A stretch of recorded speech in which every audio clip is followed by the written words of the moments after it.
biggest pet peeve. You just hit on it. Oh, It's a Lisa. huge pet peeve. Lisa's got like 100 pet peeves, so let's see what the No, biggest this one is. is like, it's always a hard market. Can we stop saying that this Yes, market I is hard? agree. Like,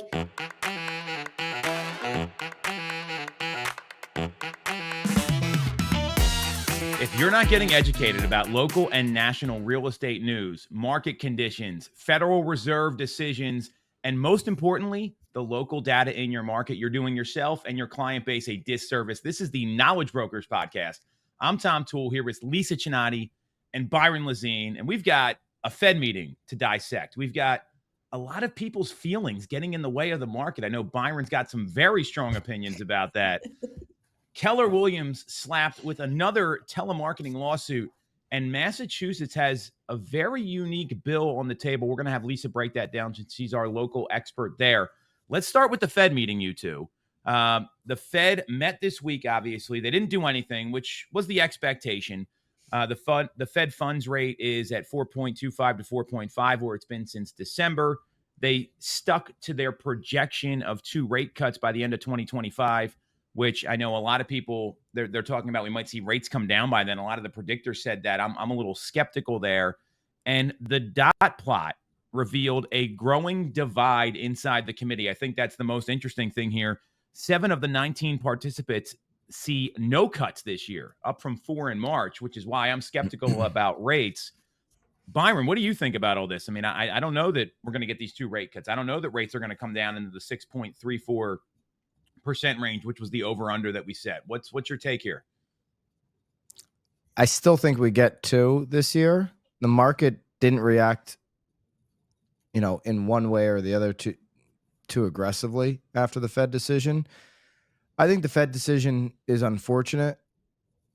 They're basing the fact that they're not cutting rates solely on uncertainty around tariffs. Powell made that clear in the Q&A. Mm-hmm. He continued to go back to their projections. So every 3 months, they put out their projections. They updated their projections on inflation. In December, their projections were that the PCE would be 2.5. In March, they upped that to 2.8. Now they've upped it to 3.1. Well, what we've seen since tariffs and actual data, not Jerome Powell's and the committee's projections, is that inflation has gone down in April and in May, the 2 months of data that we have post tariffs. Jerome Powell insists that tariffs will increase inflation. That is their projection. The last time Jerome Powell had a big projection was when he said inflation was transitory. Inflation was transitory. He shoved $2.3 trillion bill down Congress's throat. He knew that they would take the money. They can't help themselves. They're like little kids with a lollipop. They're going to say yes every single time. And that's what caused inflation. Jerome Powell's decision to play politics back at the beginning of the Biden administration, dress up a $2.3 trillion bill and pretend COVID was still going on, is what created inflation. Then inflation took off. Powell projected that it was transitory. Go back and listen to the clips. And now he has another big moment of putting out a projection. And he's saying tariffs are going to increase inflation, and maybe they will. So far, inflation has gone down, so it's kind of interesting.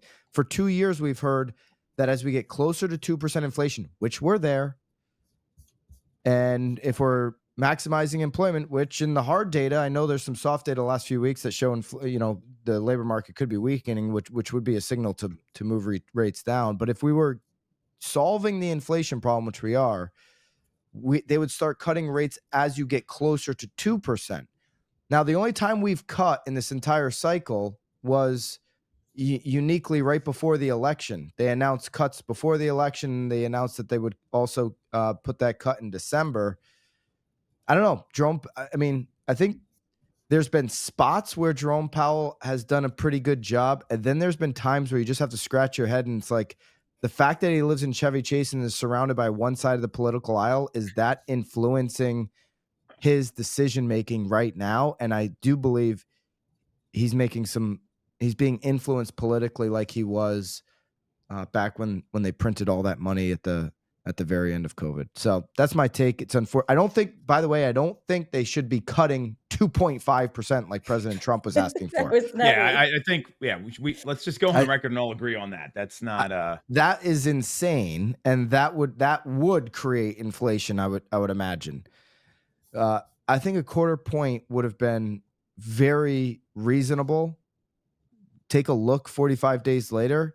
You could always reverse that if you had to, but I think at this point where we're at, a quarter point would have been reasonable. And Does reversing it though create more uncertainty and more instability? Because I think so. I agree with a lot of what you said, and I think kind of understanding it. I think he's in a almost in a no-win situation, right? If he cuts rates too soon or too far, inflation comes back, and if he waits too long and doesn't do it soon enough, I mean, obviously the labor market potentially takes a hit as, stuff from the tariffs shakes out. So, but then on the other hand, is a quarter point like decrease, but then a increase not long after, does that create more uncertainty and more instability?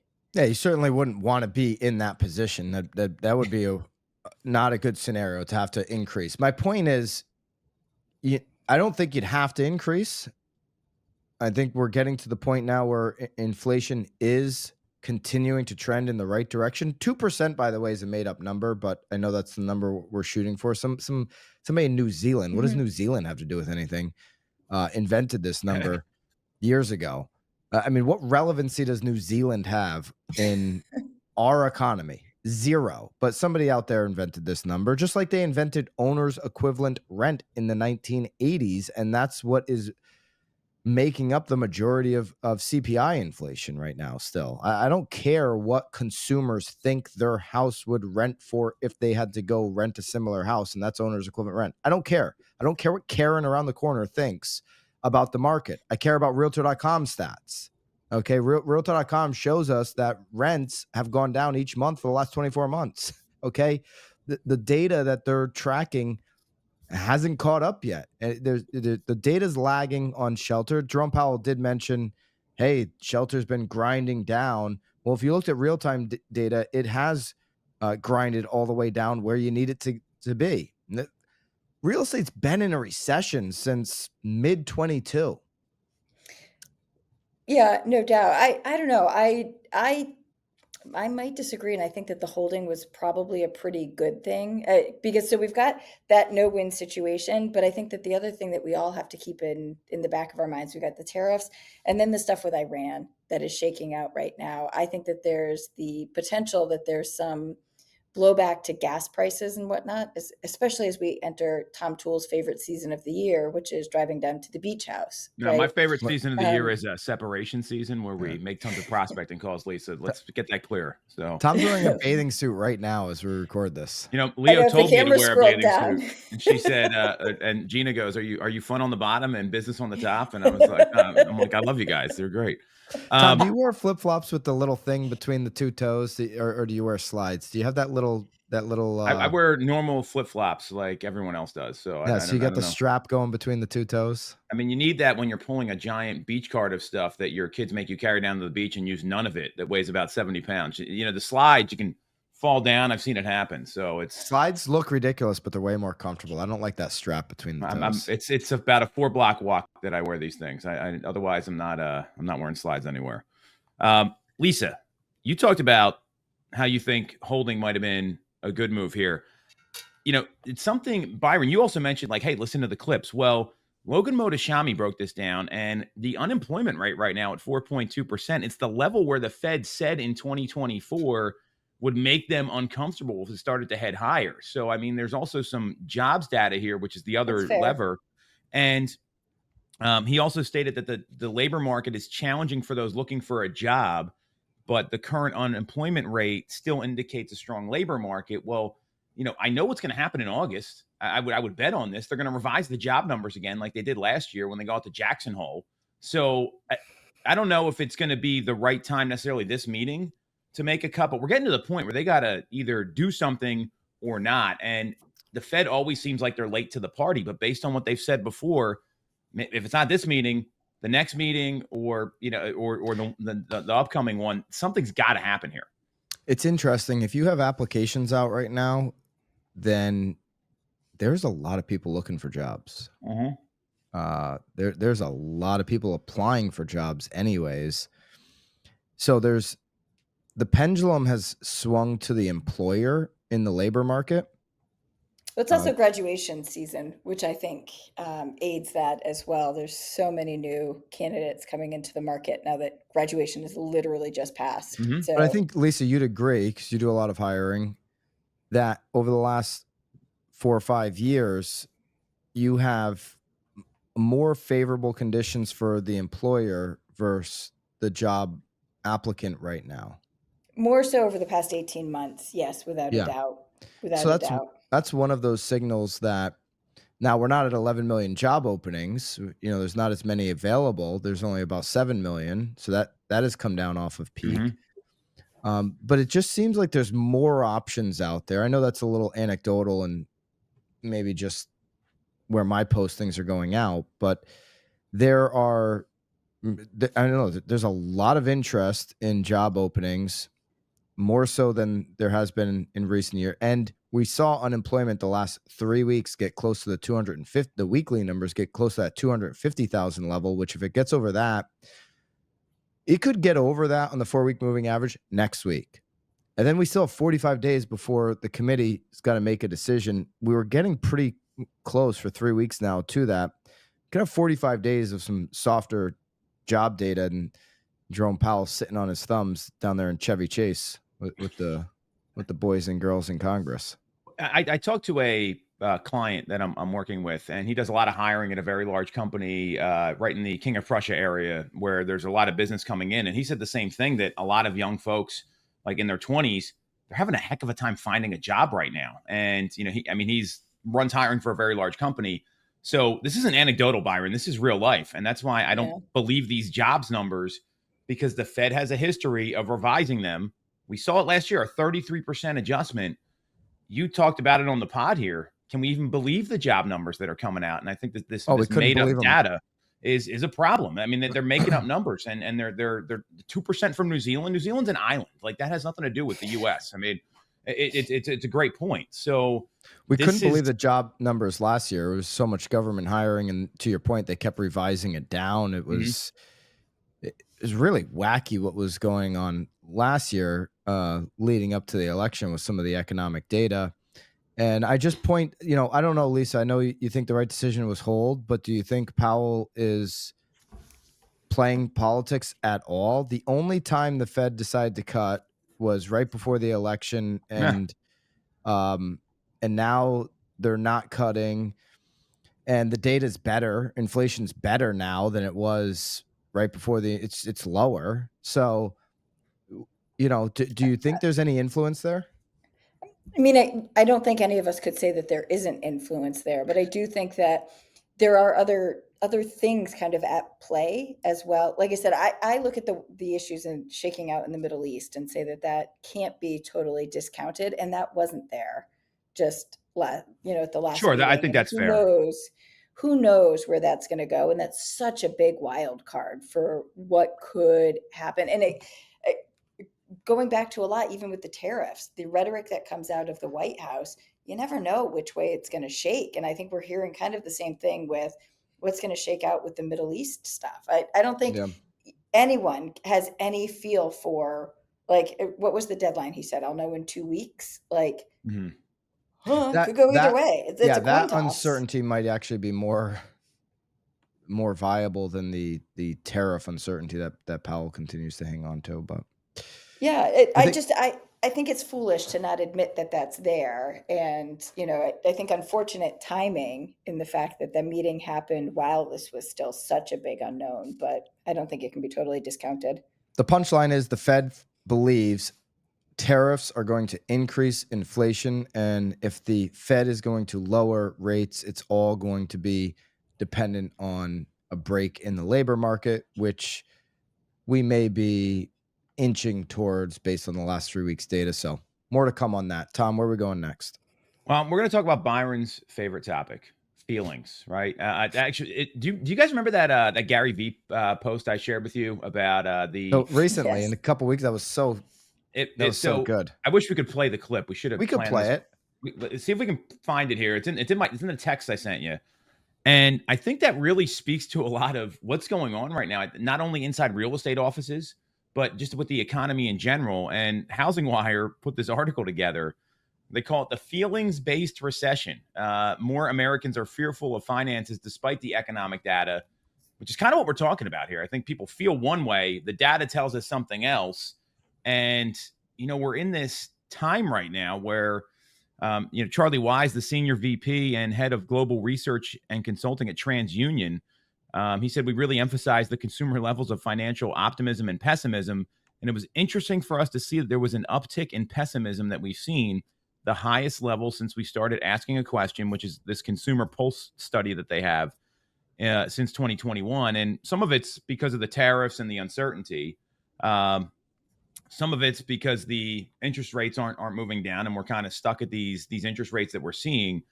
Well, Byron's getting the clip. I can probably pull it pretty quickly here. No, I just sent it to Haley. Haley will pull it up. And I'd love to play this clip because I think this sums it up so well that everyone's getting worried about how they feel instead of looking at what's actually going on. Lisa, you're big on feelings. I know you have a lot of feelings. What do you think about all this? Well, the article pointed out, quite rightly so, that I think that there's a divide in the generational aspects of things and what the impact of what's shaking out actually means for each different generation. So if you look at the millennials versus the Gen Zs, I think that they're feeling much more optimistic and positive about where things are, but they've still got a lot of financial flexibility ahead of them, right? They still have a long time to like let the stock market do the things, let their Mm-hmm. incomes build and grow. But then you look at baby boomers who are in a very, very different situation where they're They're flush. relying on, but they were a lot more flush a couple months Sure. ago, Good point. Good point. right? And I think that you can't underestimate that aspect of it, right? The millennials and the Gen Zs, that loss wasn't as big for them as it's been for the older generations. I know I open up some of my bank accounts and I look at the numbers that are in there and I'm like, oof, I wish that would come back. I think Gen Z particularly has mixed feelings when, it's graduation time.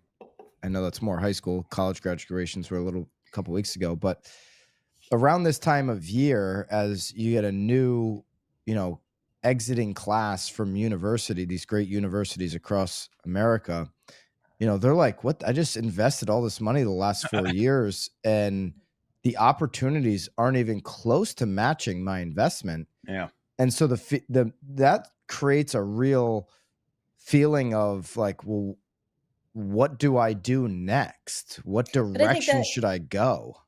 yeah, and that plays into the job market stuff, which is what I was going to say when Yep. we were talking about that is I think if you get a little bit more granular and look at what actually exists for job openings versus where the applicants actually are, I think that there's a little bit of a disconnect. And maybe the tie into the feelings, Tom, is that we're sending our young people into careers and educations that they feel they like and that they want to do. And I know my kids are older than both of your kids. And the one thing that I keep saying to them is, I understand that you love this and you're passionate about this and that you enjoy it, but you've got to make sure that what you come out of this with is a degree that makes you employable. And you might end up not being in a job or a career that you're truly passionate about. And I believe that that's a huge disconnect right I, now with what's shaking out. It's been that way for a while, though, Lisa. I mean, you see these people that they're like history majors, right? Like, what are you going to do with history? Right. Move to Someone New very, Zealand and create inflationary figures. I'm going to tell you, someone very close to me was a history major, and this person was able to get a tuition exchange, so they didn't have to pay for college, right? Jackpot, that's amazing. So this person, they go major in history, bartend for like 3 or 4 years, and then go back to school to become an occupational therapist and spend more money on tuition instead of doing that in the first place. So the advice you're giving, Lisa, I'm giving it to my 12-year-old son in the other room. Hmm. I mean, he wants to go into marketing. I'm like, good, you can actually get a job. Let's go to business school. That's what I'm talking about. And I think that's the hard part about this is people have these, you get in your feelings. I want to change the world. I want to do all this stuff, which you can do in business, by the way. I want to be really clear. You've got to Yeah. have an applicable job and skill set that you're coming out of these colleges with, just like Byron said, because like a history major or, that's one, or English lit, right? I mean, like my brother's a Japanese literature PhD. You know what? He's a professor. There's only one job for that. That's all you can do. And you got to get realistic. And I think that's the hard part, that some people's dreams aren't really happening when they spend $400,000 going to college for 4 years or whatever depending on the university, obviously, but it's big money that's getting invested with very low return, Byron, to your point. And don't discount being ready to perform in an interview. Don't over negotiate right now.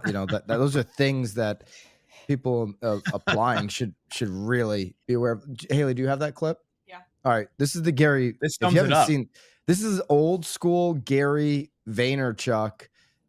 I saw this clip and it just felt good. It's like, wow, Gary Vee's back. I felt I was back. Really put me on tilt. Fuck me. Ask that question one more time, Aaron. Okay, Michelle asks, I've been with my company for 7 years. They recently announced they're closing our office in 3 years and relocating to another headquarters in Florida. People who don't relocate will be grandfathered into remote work, but are no longer eligible for promotions or lateral moves. I love my job and the people I work with, but feel executive leadership is ruining it. Should I stay and not ever make more money or leave what I've built up over the last 7 years to restart somewhere new? Michelle, you're being obnoxious. Did I hear that right? The company gave people a 3-year notice? When you said 3, I swear on my kids, I thought you were going to say months. 3 years notice to not even lose your job. This poor company's just trying to move to Florida to have better tax structure so that they can keep the company alive. It's competitive out there. AI is coming. Do you understand how hard it is to run a fucking company? You go do it if it's so easy. Why don't you start your own company, Michelle? Why don't you start a company? The fuck's the matter with people? I'm dead right now. People don't realize companies die if they create coddling. This isn't parenting. When your parents over coddle you, you just become a loser. When a company over coddles, it goes out of business and everyone gets fired. The company gave everybody a 3-year notice, and then on top of that, the company says you get to keep your job and work remote. Are you fucking kidding me, Michelle? I hope they fire you right now. Upper management is ruining it. No, you not realizing that shit changes and your lack of adaptability and your entitlement. Life is not fucking fair. You can go get another job. I'm dying here on this one, Michelle. Michelle, I love you, and of course I don't really mean like I hope they fire you, but fuck, Michelle. The fuck's the matter with you? 3 years? 3 years notice and not even get... All right. Oh boy. That sums it up. classic. I think, but it's so spot on. I mean, that's why, and I think there's a lot of those kind of feelings in the market right now. I mean, you're talking about not over negotiating salary. I mean, Lisa, you hire a lot of people. Byron, you do too. We say, hey, here's the salary. Are you okay with this before you come in? Then they say yes. They come in and they're like, oh, well, this salary is not going to work for me. I'm like, what the hell are we talking about? Like, we literally asked you this question. Tom, listen to this, Lisa. I haven't told you guys this story. Oh boy, this was recent. Oh, I love these kind of stories. So we put out a position with the Connecticut company, with the real estate team, salaried position. We put it out at, a starting salary of X. We have a lot of great applicants, a lot of qualified people that came in. We made an offer to one of the applicants who we really liked, who we thought would be exceptional in the position. And we actually offered $5,000 more than the posting that this person applied for. Email comes back negotiating basically like a 35% increase of where we were at. And we offered $5,000 more than the posting. It's like, really, why would you apply for something and then you're going to negotiate like 30% plus more? So again, thought the person was exceptional, really wanted to move forward. So made a slight move up from the already move up offer that made. Email comes back a second time, sticking to the guns. We had a great option as kind of like the 1A option. The backup, we were torn between two applicants anyway. So the email comes back kind of sticking to their guns of like, this is what I want. I say, okay, just put that person on ice. Let's go make an offer to the other applicant, sign that person, which we did. You don't owe the applicant a respond. Like, just put that person on ice for the next 24 hours. Of course, that night, person comes back, like, oh, I want to take your offer now. Too late. Too late. Position filled. Well, listen to this. Come to find out. This is hilarious. Come to find out, the person was getting advice from a former agent. Oh, I used to work there. I know. Oh my gosh. Because this person was a 25 on the D scale. I'm like, how are they reading like Harvard Business Journal and just reading crap literature from idiots that go to Harvard on how to negotiate that have never even gotten a job? Or are they like listening to it just doesn't even make sense, doesn't add up. That person calls and says, oh, I made a big mistake. Yeah, you did. You just cost somebody a great job, would have been a great fit. You overplayed your hand. You thought you were the smartest person in the room. You weren't. And you just cost somebody a job. And like Gary Vee talking about the entitlement, like you got to know what you're applying for. You got to understand that running a business is hard. Running a business has tight margins in 2025. AI is coming. If you're not in position to leverage it, you're going to be lost. Like, there's so many different dynamics at play right now. And there is just a lot of bad decision makers out there that are not understanding the room. And I just thought that one was so, because we were torn anyways. And I think we ended up getting, it all worked out, because knowing kind of somebody back rooming like that, it's like, okay, this was the better solution. Not the right person for a company. I mean, that's happened to me so many times, hiring key. At least if we talked about this, I mean, it's like, and when people do that, what's going to happen when they start working for you? It's going to happen again, instead of focusing on getting the job done. And then you're dealing with all this nonsense. So bravo on a great decision, Byron. I think that's a very smart move. No surprise on your part. I knew you'd handle it that way. But, listen, there's change. I think when you're working, and my point about this that ties into the Gary Vee thing was like, you think that person's worth that? You go pay him. Well, your business can't support that. You know what I'm saying? The former agent's business can't support that. If you think it's like Gary's saying, you don't think 3 years is enough notice? Go start a company.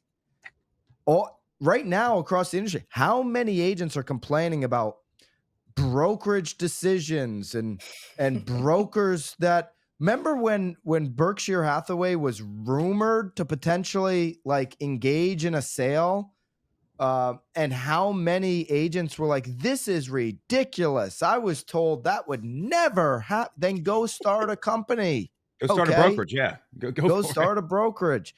Or just different. There's just so much. We're talking about the feelings in this Housing Wire article, feelings-based recession. That crosses consumers. Like, sentiment's low across the board. Look at the home builder sentiment this past week. It's low. Consumer sentiment's low. I get a real problem with business people being down in the dumps, talking about how hard it is. Wake up. Go do something about it. If you don't like the fit, the split, the whatever, go change it. The split's not meaningful to your business either. There was a clip from me and Sirhan's conversation this week that they put on the BAM channel. He's like, if you didn't have any business, what advice would you give, or advice would you give to an agent who doesn't have any business? There's only one advice that's relevant. Go join a team. Infrastructure. Don't like the splits, you don't have any business. I was talking to an agent up here in Connecticut. Like, okay, you've averaged 2 deals a year. I don't care if you join this team or, go somewhere else. What you're doing clearly isn't working. Oh, well, I got this coming down the pipeline. The pipeline, you don't have a pipeline. 2 deals a year isn't a pipeline. I'm sorry. That's non-existent. It's a goose egg in my book. It's irrelevant. Like, come on. Let's go. Like, get going here. You're in business. The move should be made yesterday. Do it in an hour. Make the move now. If you don't have business, get into an infrastructure that has business. It's really that simple. There's no feelings that should stop you from making a move like that. There's no split that should hold you back from doing deals. Get over 100 deals under your belt. Get $100,000 a year in your bank account annually, and let's get going. If you're in sales, If they don't want to work that hard, Byron, selling that much is a lot of work. Selling 24 homes a year to make six figures, selling 24 to 26 homes on a team split is too much work. Well, then keep bouncing around and going into interviews saying, yeah, things are coming, grass is greener on the other side. It's a lot like this agent movement that we see is a lot like pro athletes when they're on 3 teams in 5 years, right? At some point, it's not the team, right? It's a problem with the player. And a lot of folks don't like to look in the mirror and actually like have a meeting with themselves. I mean, that's going to flush out here in this transaction environment that we're in. I mean, we're flat year over year. But real estate has always been hard. I don't know what you two think. I mean, I didn't get in this business because it was easy. I got in this business because I thought I could win and win big and help people because of my work ethic. It's actually the exact opposite of what you're talking about, Byron. So it's a wild mindset that I see, but that's the entitlement. That's the coddling. And then people get sold a bill of goods. Oh, it's going to be different here. And then the same thing happens, and they're going to another brokerage again in another 2 years. You never see top producers move around like this. Listen, to your point, I think this is the best time to be in. I got in when everybody was getting out, it's great financial crisis recovery time. Agents were going to get their insurance license. I was coming in. I thought it was a very unique time to position brand and work. We just had a dinner for top producers on the Connecticut team. And I got there early, and I was actually setting up where everybody sits based on I was giving them their little cards and arranging the seats and stuff like that. And the waitress came over to me and she said, "Oh, what is a real estate company?" Yep. And she goes, "Wow, for these agents to be here based on their numbers, they must be really working hard." This is just a consumer waitress at restaurant at Mohegan Sun. And she got it. She's like, must be a really hard market for them with where rates are. They must be really putting in the time. I'm like, yeah, you get it. Wow. Some consumers just see the price of homes and think real estate must be easy right now. It's been in a recession for 3 years. It's really hard. It takes a level of commitment and perseverance, and you got to have a strong gut. Like, if you get belly aches, this isn't the business for you. And so can I tell you my biggest pet peeve? You just hit on it. It's a huge pet peeve. Lisa's got like 100 pet peeves. So let's see what the biggest this is like, it's always a hard market. Can we stop saying that this market is I agree. hard? Like the number, I was doom scrolling the other morning, and the number of things that I saw were like, this is a hard market. Skills matter. It's time to sharpen the axe. It was a hard market. Everybody said it was a hard market last year, 2021, when we were flush with sales. It was a hard market because different kind of hard, right? It's just, can we stop saying it's a hard market? I'm in alignment with you, other than these markets that come once every 15 years, like the 2021 market, where they're exceptionally easier than the rest of the other 14 years. In 2021, you could be a dum-dum and get a deal done. And the other 14 years out of the last 15 required a higher level than being like 2021. There was a lot of dum-dums doing double-digit deals. And that was the unfortunate part about how much money we print, how much money was coming into the system, how it was flowing so fast. Consumers didn't want to meet more than one agent. You had consumers wearing 3 masks on their face, taking the first agent. They couldn't even see the agent. The mask was pulled up so close to their eyelids that if it was a body, they were going with it. So I think just based on that particular year, that year was easier than others. But yes, I understand. There's always challenges in every market. Well, but then everybody was saying it's so hard because you're throwing darts and you never know how your offer is going to get accepted. And that one agent you're the one consumer who picks somebody with a Pulse, that now Pulse has to write 14 offers before they get one accepted. And that's nonsense, because there's more than one way to get an offer accepted. We know this. That's where your skills are important. What happens in this business so much, Lisa, is that people want to skip the training and go right to the results. That has happened throughout the history of real estate. I think that's human. I think it's not just real Sure it estate. I is, think but it's that's why it's anything. hard, because people don't want to learn. They just want to go Mm. and do things. And Byron, you're right, that market in 2021, that was a right place, right time market. All you had to do was show up and not like say anything stupid, which it's hard for some people. And you were able to do deals. But the reality is, it's always been hard, right? I mean, I got into real estate in 2000, right? And then the market crashed. And then, we had 9/11. I mean, there was COVID. We were shut down. Shit's hard. I mean, that's just how it is. And that's why 87% of people fail. What would be helpful for agents to be more positive every day? Like, what would be a helpful tip for every agent to like wake up, get into their day more energized, like be more energized on training? There's a lot of Zoom trainings across the industry that don't have tons of energy. I get it. It's Zoom.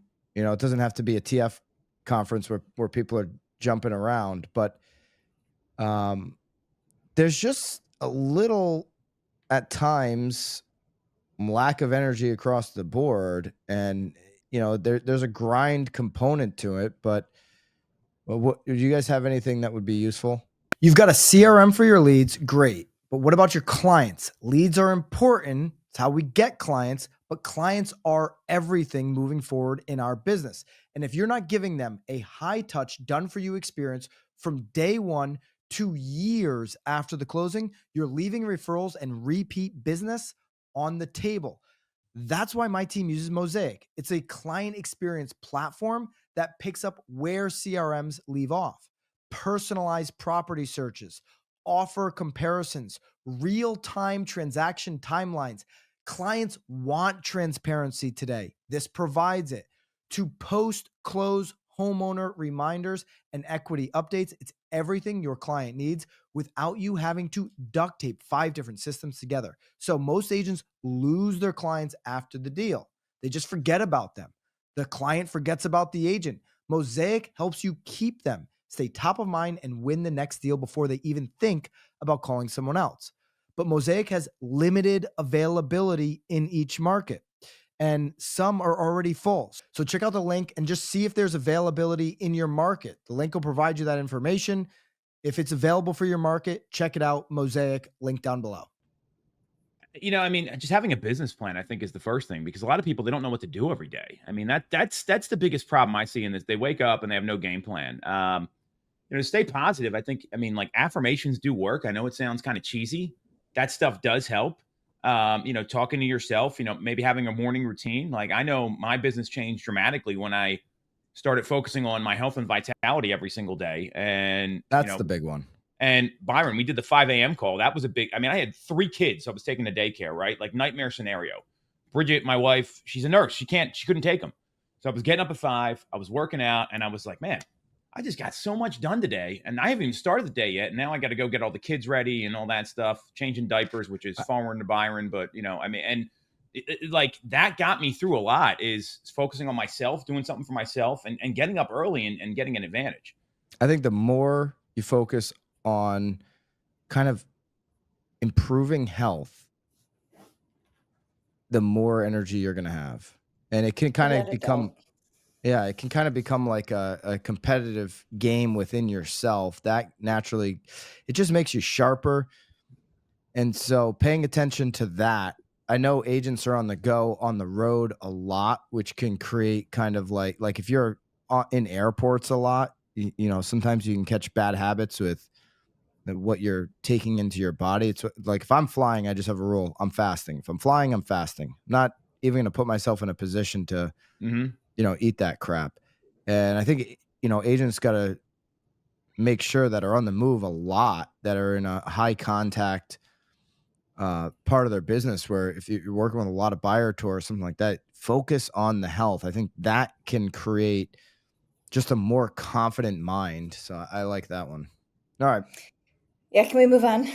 All right. So speaking about focusing on things, we got this KW lawsuit. This is something that agents need to really start paying attention to. I know, Lisa, you're a little nervous about this, and I tend to agree with you. It's Keller Williams had a lawsuit filed in New York. In the latest string of cases already in Pennsylvania, Texas, and Florida, KW settled the Florida suit for $40 million, and it's a telemarketing lawsuit alleging the brokerage contacted an individual by phone number despite being on the national do not call list. And it claims that it was a resident of Rochester, New York, had no existing business relationship with Keller Williams. They received multiple unsolicited text messages from Keller Williams between April 2024 and March of this year. That's a long time. That's 11 months. All of which constitute telemarketing because they encourage the future purchase or investment in the brokerage's services, and that KW utilizes aggressive marketing to push its products and services without regards to consumers' rights under the TCPA. It resulted in invasion of privacy, harassment, aggravation, and disruption of the daily life of thousands of individuals. Lisa, you're really concerned about this. Tell us more. Yeah, well, so as a broker, this one had me, when I read it, I was like super nervous. So understand that the lawsuit is being filed against Keller Williams. And it wasn't Keller Williams as a company that was making No, it was an these agent with Keller Williams. solicitations. Yes. It was an agent at one of the franchises, Mhm. right? And so they're seeking class certification for this, thinking that the class could be in excess of 10,000 consumers who would fall into this class. And the penalty that they're seeking is $1,500 per call that was made in violation of this. So they're looking at potentially tens of millions of dollars of damages. Now, it makes me nervous because, one, we've got a company policy that we are very clearly following TCPA guidelines. We went through and did a whole big push through in our database, and I know you guys did as well, making sure that we were 100% ready to be 100% compliant with this. But what we can't always control is, we know the narrative in the industry is like, I can even say I was doing an interview this week with an agent moving from a different brokerage, and the first thing he said is, I don't want to make cold calls. And I said, nobody should be making cold calls anymore. Yeah. Without opt-in, it's very, very dangerous, because one miss of a number registered on a do not call list can have impact, and it can open up the floodgates for this class level of it. And so I don't know. I think we all have to be super cognizant about what prospecting looks like in the future, and making sure that not just us, but our agents are compliant. The three of us know what prospecting looks like in the future because we're doing it in the present. Prospecting looks like answering the phone immediately or reaching back out immediately when somebody makes an inbound inquiry. The old days of getting back to people on your timeline as an agent are over. This is why the teams across the country that are just gobbling up market share have ISA, inside sales departments, inside sales agents. Because speed to lead, Hermosi said it on BAMFest, like everything is about the speed of that first inquiry in on the lead. You've got to be picking up the phone or calling within 30 seconds. There's just no other way to do it. That's what prospecting looks like with an opt-in, to Lisa's point. And, some of the old, waiting for the phone to ring and getting back on your timeline, and or just hitting, a cold list. Right now, a cold list, you got to be really cautious on making sure you're not mixing up DNC with the list that you can actually contact. And it's just really not an effective playbook for a lot of agents. There are some that, like, I was doing a lot of cold calling beginning of my career, and Tom obviously has built a career on that. Like, there's a skill set that I think very few agents have on the traditional cold call. How do you guys feel about expired listings in this category? That they've kind of been classified outside of a cold call. I think if the number's on the DNC, it's a do not touch. Yeah, I think DNC, it's do not touch. Yeah. You can also door knock and expired. Yep. You can also direct mail and expired. Yep. There's a lot of different options there, and part of I've probably done. I would argue probably the most expired of the three of us here. And the reason I was successful with that was because I knew how to introduce myself on the phone. Some of these people are so aggressive when they call these folks. They're like, hey, why didn't your home sell? Are you still, I got a buyer, right? They're misleading the consumer instead of having a conversation with somebody where, hey, Lisa, I saw your home didn't sell. Hey, what happened there? I'm kind of surprised by this. And then just kind of get into a conversation with them and try to help them instead of like, oh, let me come over. I mean, and that's always been the case with the vast majority of people who prospect and make these calls, Byron, to your point, they don't have the right skills. And it's not easy keeping someone on the phone when you're calling them out of the blue. It's very difficult to do. So, and some people, they want to do this stuff, but they make no attempt to practice it. They don't look at the things that actually work. And then they start getting overly aggressive, and it's turning people off, and it just sounds like commission breath. I think what we are saying is people, okay, well, great. I don't have to make calls anymore. I'm just going to focus on building the brand. We're not saying that. I'm leaving the pod if you ever say that, Byron. I'm done. The brand is obvious. You got to build a brand, and you have to have inbound leads coming, whether it's through a portal or through, your own lead capture. Absolutely. You also need to have high level skill set on the phones, because going back to the first point, if you're not responding within 30 seconds or picking up the call immediately, and you're not effective on that call or in that text chat, you're going to lose conversion anyway. So you still need to be fantastic communicator on the phone. It doesn't substitute that. You have to have that skill set. It's just different than the way people think Glenn Ross phone skills. What's your name? Fuck you. That's my name. Great. I'm so bummed I didn't get to see that play on Broadway.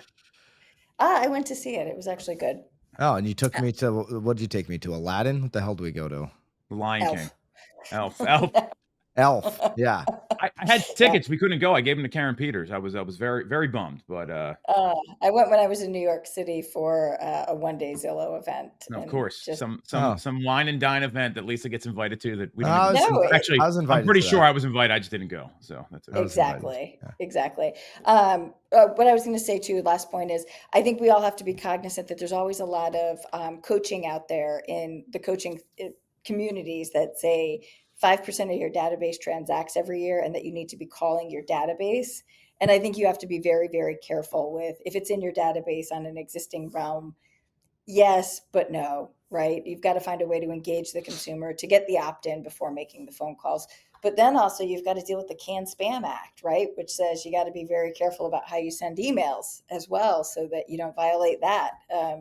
So inbound is a lot of it, which may be full circle moment back to why teams that have generated so much inbound traffic are really very, very important to the industry right now. It's difficult setting outbound appointments. Like, it's not easy. I mean, Byron, you did a lot of that. I mean, that's pure sweat equity, and you're grinding it out. And I don't think people really understand that. They think it's just like some magical thing that happens. Yeah, I think to my point, you got no money, you got no deals. I mean, you can't really do what I did 15 years ago, where you just hammer, especially in this kind of a market, hammer expired phone calls. That's what I did. The only move now, 15 years later, is to, you got no business. You're trying to get your business going.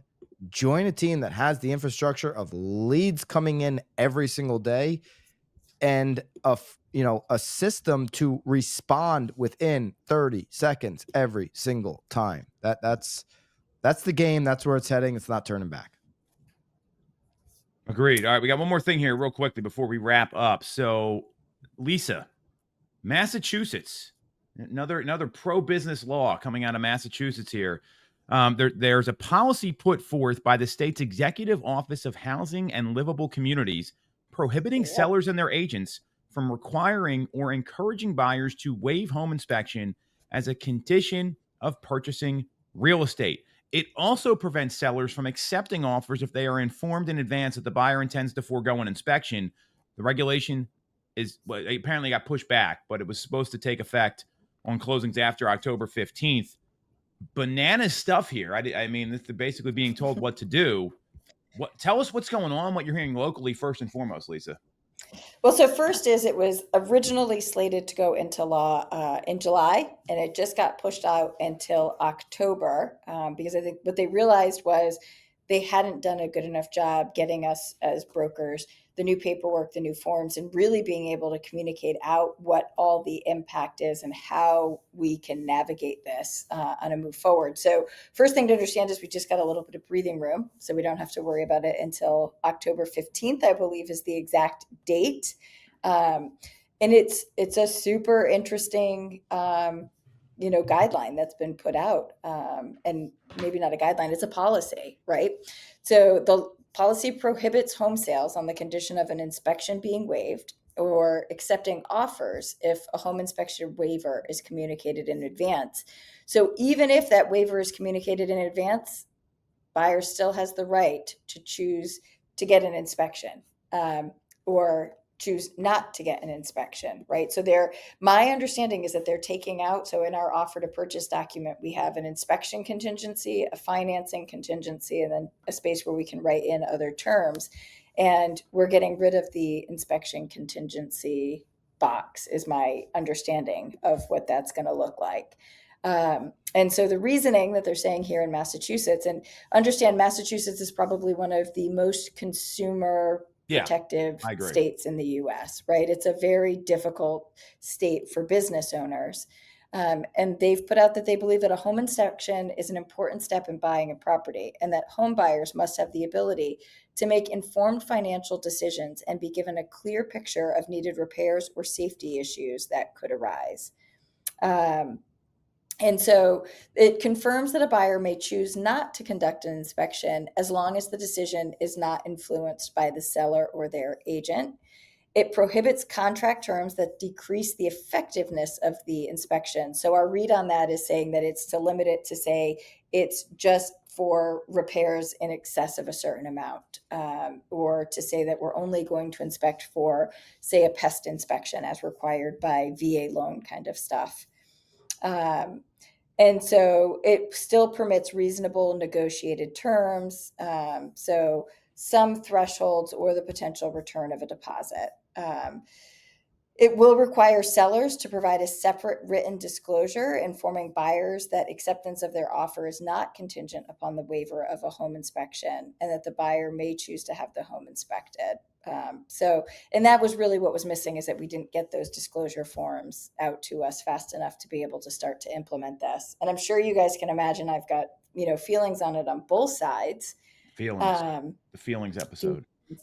Yeah. I mean, it kind of goes back to my stance on CCP, right? Which is that, sellers need to have some rights with respect to their asset and their property. And I get that we want to protect buyers, but I think that, where we've kind of lost track of some stuff is that buyers have had the option to do a pre-offer inspection, right? Mm-hmm. That's never totally out of the scenario. Now, I get it, understanding this is being put out by the affordable housing aspect of things, and that not all buyers have the money to spend on multiple inspections if their offer isn't going to get accepted.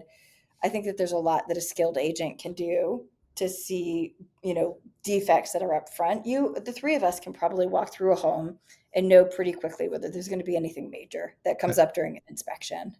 The last 3 personal purchases I made, I didn't do an inspection because I didn't want to spend the money. I'm walking through the house. I know what I'm going to be doing. Most of them I'm doing work to. And yeah, it ditto. And I think you just know that, like, I mean, my personal opinion is that 90% of time home inspections reveal defects that I already knew about, or do more to say, like, hey, here's my favorite. The cap on the end of the handrail down the staircase isn't there. And it's a safety hazard because your purse, if you're walking down the stairs, can get snagged on it without it having a cap, and it could go down until the clip that holds the railing in place and become a trip hazard.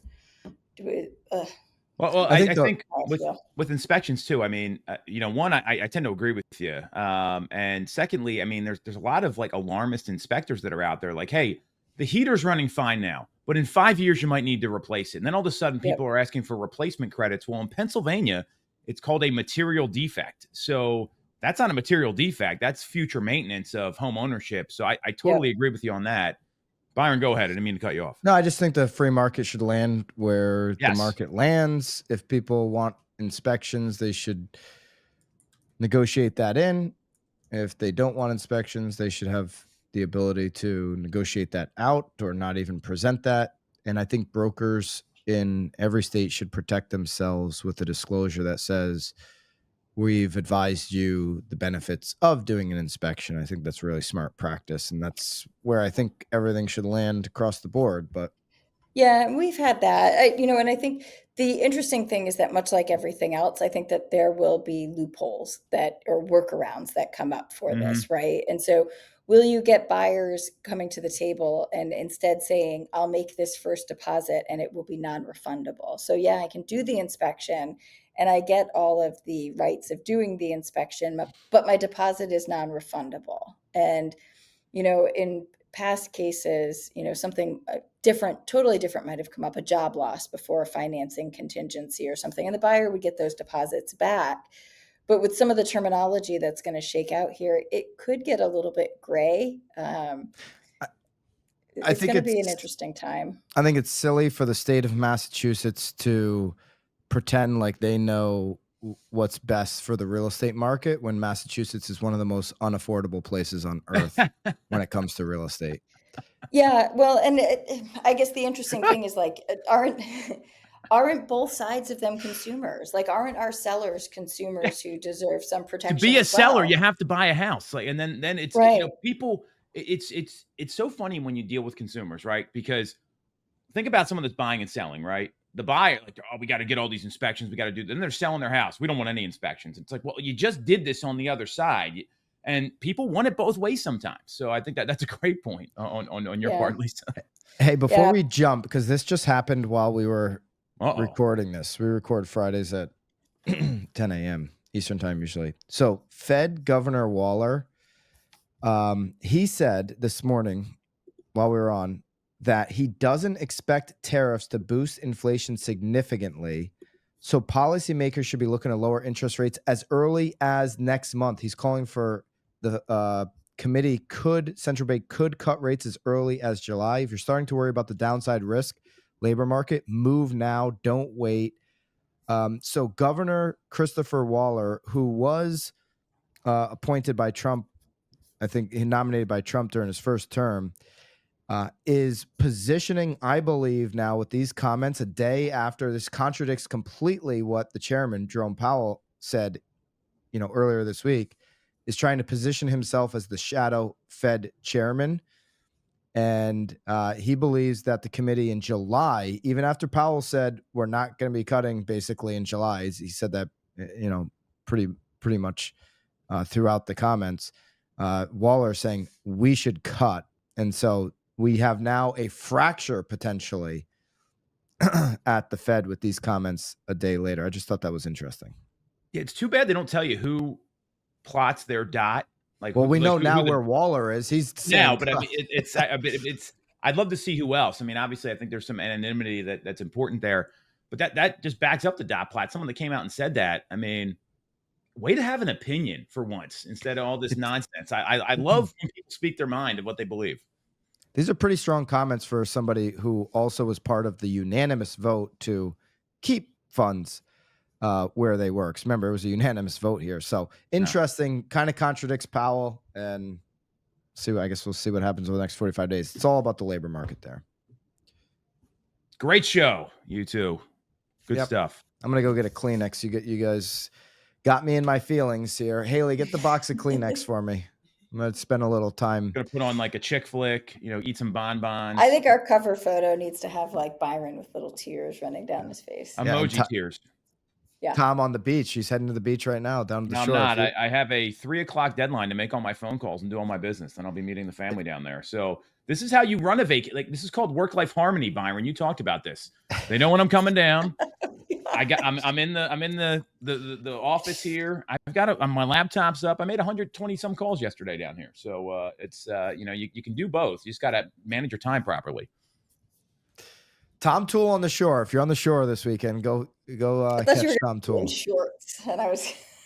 I am wearing shorts. That is. I don't think I've ever seen you wear shorts. Well, you only wear them in appropriate places. I saw Byron. He had a team dinner and he wore slides once, and I was like, "Who is this guy? I've never seen him wear slides in my life." The picture exists. The picture exists. Slides at a team dinner. It was at your house. Pat Kenny and house. I were like, we were commenting on this. So this picture exists. It was a couple years ago. I'll find this photo. I question that. I'm gonna find it. All right, I gotta go. Enough of your nonsense. See you guys next week. All right, bye guys. See you guys. Thank you so much for checking out this week's Knowledge Brokers podcast. If you want to take what we're doing here at BAM and use it in your own business, join us over at School. We just switched BAMX into the #1 education and community platform. Go to school.com/BAMX or hit the link in the description. School.com/BAMX. I'll see you in the community.